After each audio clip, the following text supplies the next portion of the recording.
Cultural Youth Magazine at Gisela-Gymnasium, and we're here to interview the students from the US. Yeah, so we're just going to introduce ourselves. Hello. Yeah, I'm Angelina. Yeah, I'm Antonia. Hi, my name's Oliver Wright. I go to school in Tacoma, Washington at the University of Puget Sound, but I'm originally from Los Angeles, California. I'm Bea Hockman. I'm from Westport, Connecticut, but I study at Lewis and Clark College in Portland, Oregon. My name is Cadyn Turner, and I'm from North Carolina, but I also study at Lewis and Clark College. Hello, I'm Cece Doverton. I'm from Minneapolis, Minnesota. I'm also a Lewis and Clark student. Hi, my name is Kieran Hunter. I'm from the San Francisco Bay Area, and I also study at Lewis and Clark College. What would you say is there a big difference in style here in Munich or Germany in general, and in your hometown or just in the US in general? Yeah, my first thoughts on this, like when I came to Munich and I started going to the LMU, I was noticing everybody's putting on their best clothes to go to the library, and this does not happen in the US, not at all. At school, I will often roll out of bed in my pajamas, show up to the library, hood on, nobody look at me while I'm studying kind of thing, right? And then here it's very much of a show. People definitely are trying to communicate some sort of prestige or something at the library, and I'm always I dress like this, I feel kind of out of place in that kind of very put together setting a little bit. What do you personally think is the reason for that? Oof.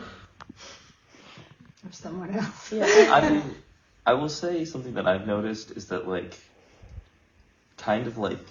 streetwear and trying to look casual as a statement of I'm cool, this is how I dress, isn't as big a thing, I would say, in Germany, because I feel like the people that I knew that in high school or college that would have the most expensive outfits, they just have 3 Stussy jackets on and a Supreme t-shirt and then the most expensive pair of basketball shoes you could buy, but you don't look fancy when you dress like that.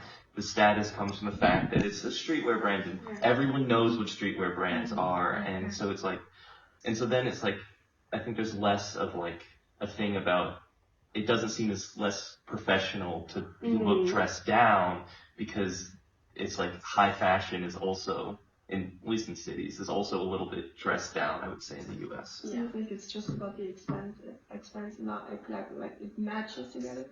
I mean, it matches together because it streetwear. Yeah. There's a look to it, but it's not that you don't put on a Burberry coat or something, right? You're showing up in a big hoodie and then a jacket over that, and it's from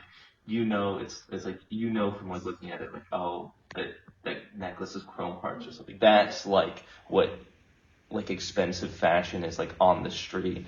It's a little bit more. But new. I think in the U.S. the intent is if you're trying to express status, you want to be as expensively dressed as possible while looking as casual as possible. Yeah. Like you didn't put any attention into it. Yeah.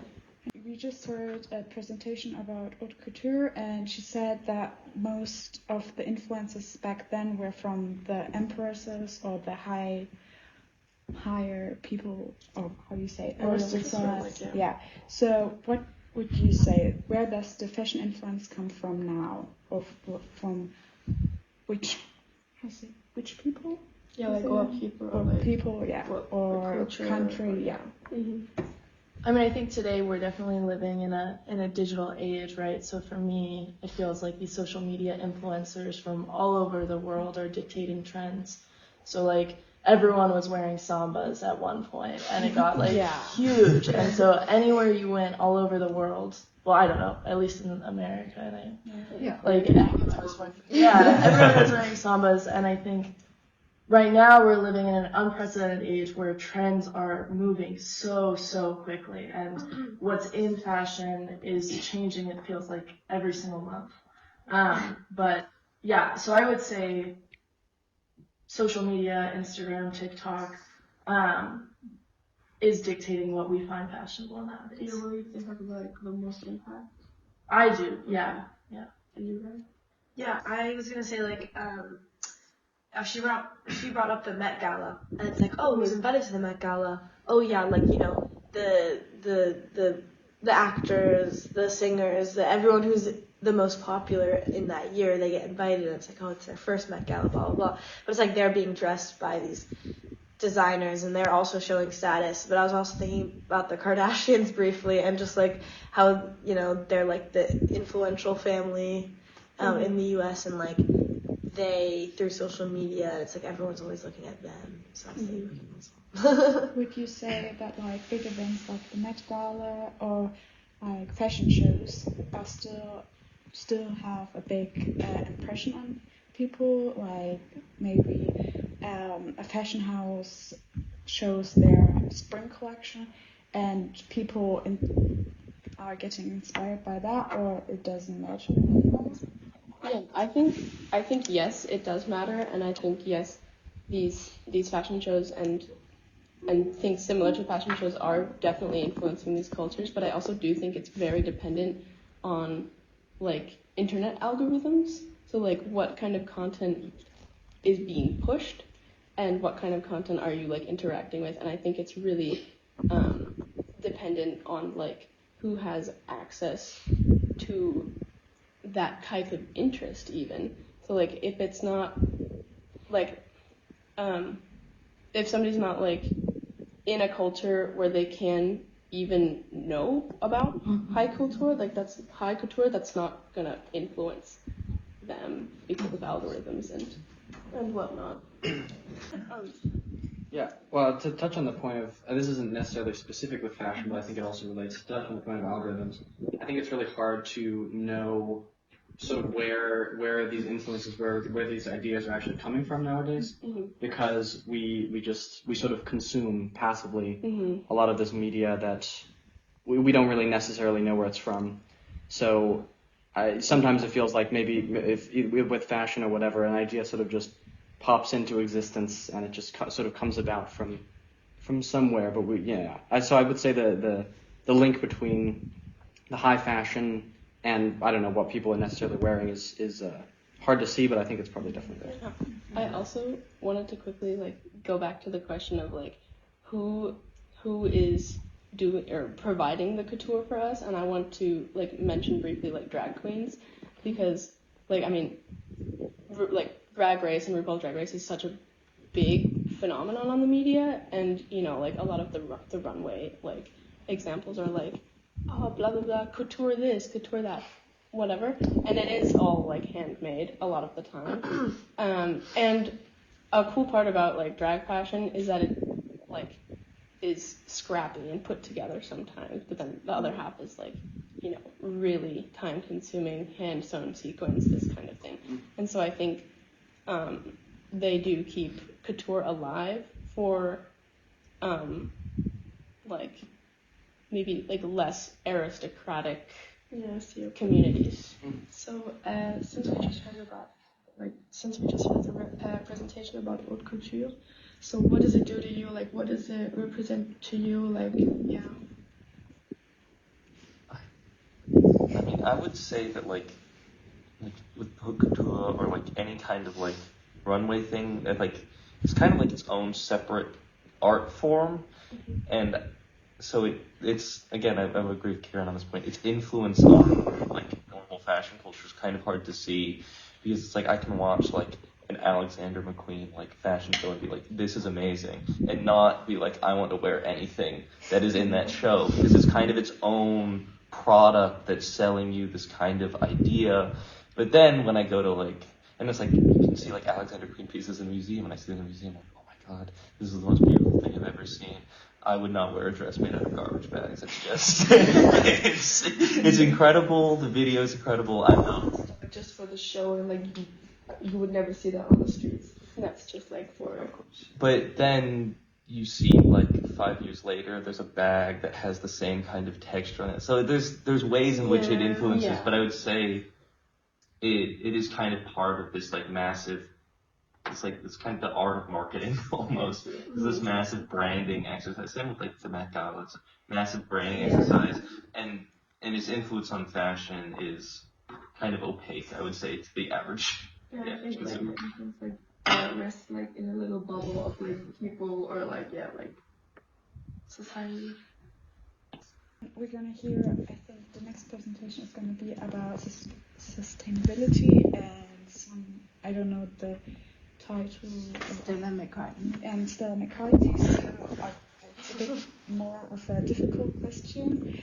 So Stella McCartney, her collections are vegan, so the bags are vegan. They look like leather, but they aren't.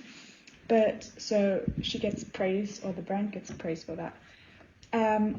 Would you say the brand should get so much praise for being vegan, or should it be just like normal and not be such a big accomplishment for a brand, so that other brands maybe get inspired by it and just do it as a like PR for the rest of the world, like we are vegan too, and then get lazy in the process of it, such other aspects like in how the things are made. Yeah, did you understand it? Yeah. I guess I can start with like there was like the whole movement of sustainability and recycling and all of that. A lot of it is like what we call greenwashing, and like brands will say like, oh, this is like all out of recycled material, and then in reality like they're just throwing it away in trash. And so I do think that they should be praised for, you know, contributing to that, to the movement of like, yes, okay, you know, this is all textile, this is all fabric that's going to waste. But I do think that they would then need to follow up and like, you know, really recycle their materials and be ethical about it and not just do it for the praise and for the show. Yeah, I think the follow-up is like a really important part of the whole sustainability piece being real. And I also think that, oh my goodness, I had a train of thought and then I lost it. Oh yeah, that like you mentioned like, oh, should the brand get praise in the first place for doing something that should be bare minimum? I think that the brand or like this veganism trend can only become normal or bare minimum when we start with praise. So I think yes, it's deserved, and I just think that it might come. Maybe we hope. I really like that. Do you agree with me?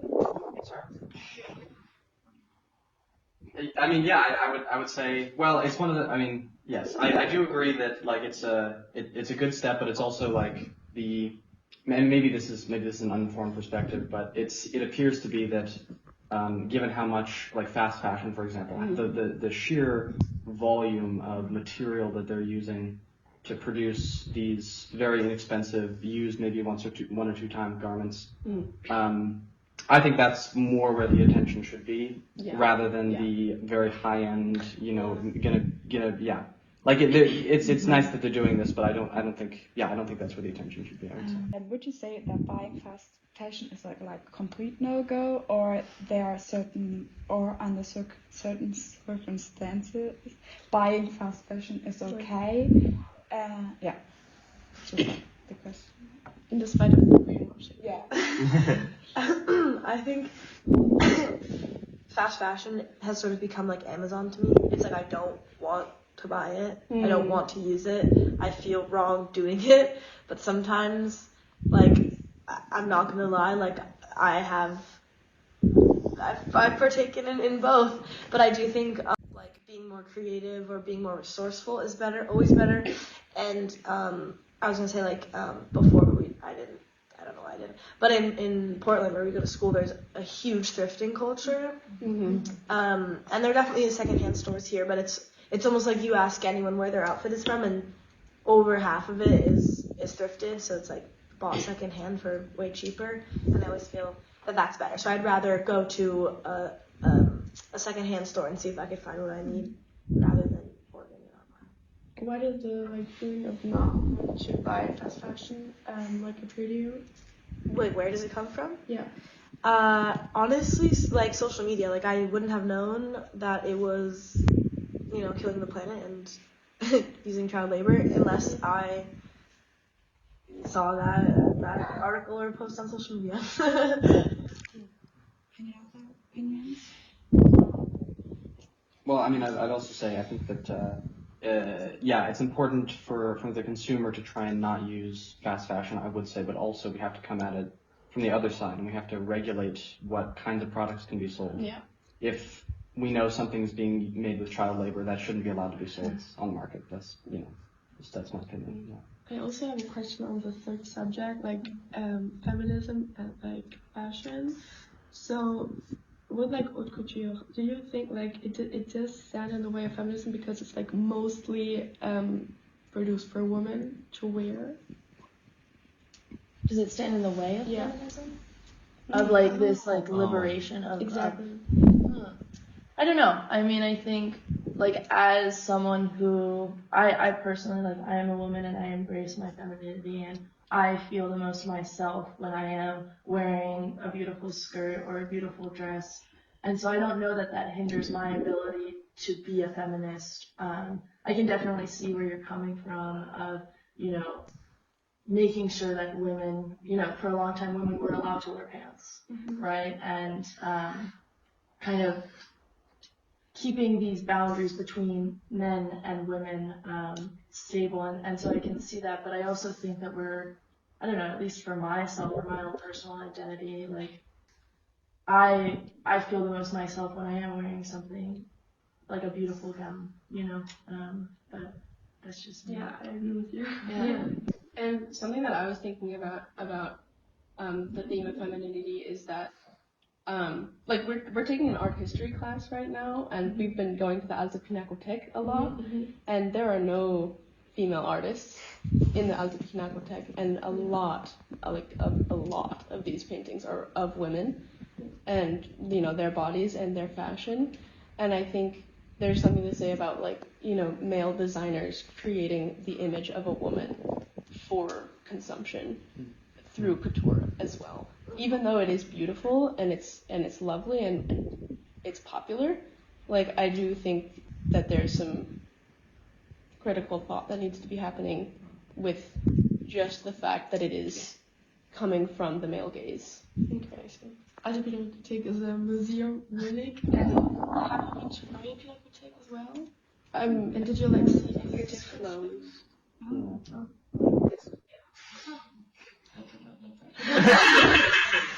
Or just the other day in the Pinakotheka Moderna.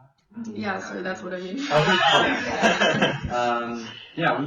We still, I would say, not very many female artists, but there were certainly more. I believe there's one painting in the Alte Pinakothek by a female artist. Yeah. And it's in the collection from the Neue Pinakothek. It is in the basement. Yeah, in the basement. It's hard to find. I wanted to ask, because you said something about greenwashing. Maybe some of you heard about, I think Zara has like, how do you say, recycle, how do you say, yeah, you can bring your used items to the Zara store and just like, they sell them online again. What do you say about that? Because Zara is a big fast fashion company, and then, yeah. What's your opinion on the recycle? Not just you, but anyone. Yeah. I mean, I personally think that's cool, and more stores should do things like that. Also, they're probably making way more than the clothes that they're getting from other people, so it's not exactly balanced. It's not nothing. But yeah, that's true. Yeah. Well, I don't know. To me, and again, I don't really know much about this, but it feels a bit like oil companies saying we're gonna go buy, trees in Scotland and protect them, but it's like, no, you have to stop drilling oil. That's the problem. They need to change their practices. They can't just sort of offset it with this, all the program. So you do believe that it does not better the situation there is in? Well, it does better. It's just not enough, I think. Would be what I would say. but it's a step forward. Sure. It's a very timid and guilty and baby. It's probably just for like the outside and for the standing and like we do that. And like the media perception as well. Exactly. Yeah. Yeah. So I don't think we have any more. Do you have any questions? Not really. Okay. I think we said everything. Yeah. But like overall, what is your feeling on this? On the subject of like haute couture and like what we talked about.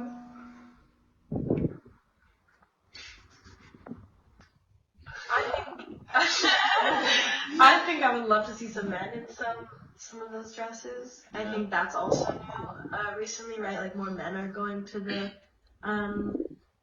like the Met Gala in like heavy headpieces and things like that. Because that's the other thing. Like these are probably very heavy weight dresses and things. And I was thinking like, oh my god, to wear that and then walk around like, like and so I think that honestly levels the playing field as well. So I think that has to do with feminism as well.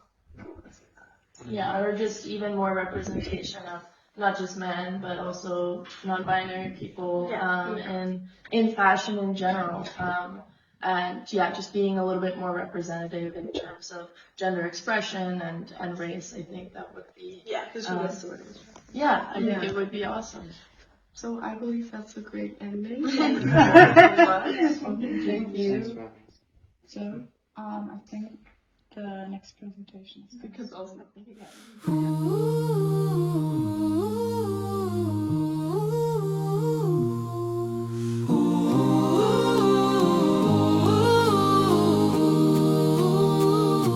Wir kommen von Bergen, von Inseln, vom Meer, von Städten, die träumen, vom Staub der Chantiers.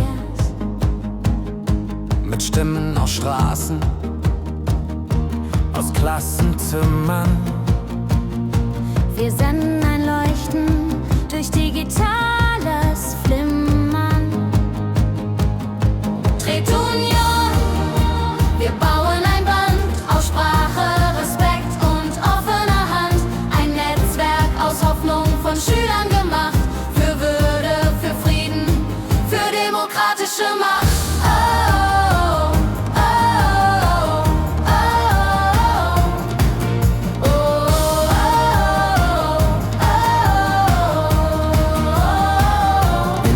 War der Anfang im Herzen Europas.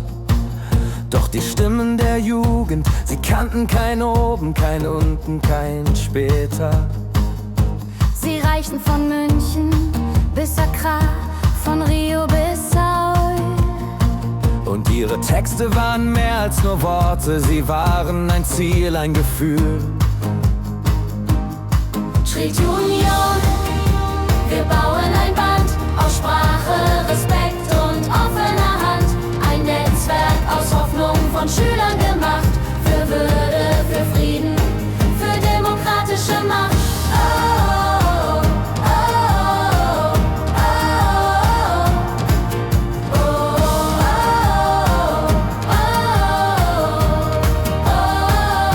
Wir sprechen in Farben, wir schreiben in Tönen, mit Bildern, Gedichten, mit Texten, die lohnen. Was trennt, wird besprochen, was eint, wird benannt. Und was fremd war, wird durch Dialog neu erkannt.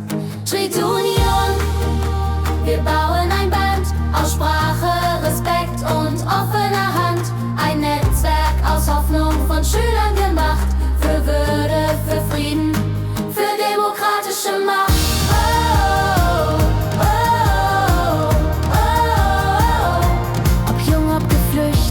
Ob lehrend, ob neu, hier zählt, was du denkst, nicht nur, was du scheust. Mit Interviews, Videos, Reportagen im Klang schreiben wir Zukunft, mehrsprachig und lang. Tretunion, wir bauen ein Band aus Sprache, Respekt und offener Hand. Ein Netzwerk aus Hoffnung von Schülern gemacht. Für Würde, für Frieden, für demokratische Macht.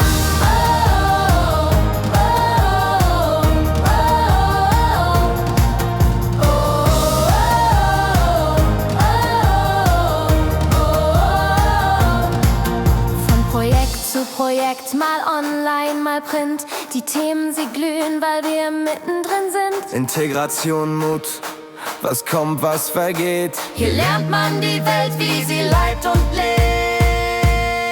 Street Union, ein weltweites Band. Für Freiheit, für Bildung, mit Herz und Verstand. Die Zukunft beginnt, wenn wir sprechen und sehen. Was uns trennt, kann Brücke sein, nicht nur Problem. Oh.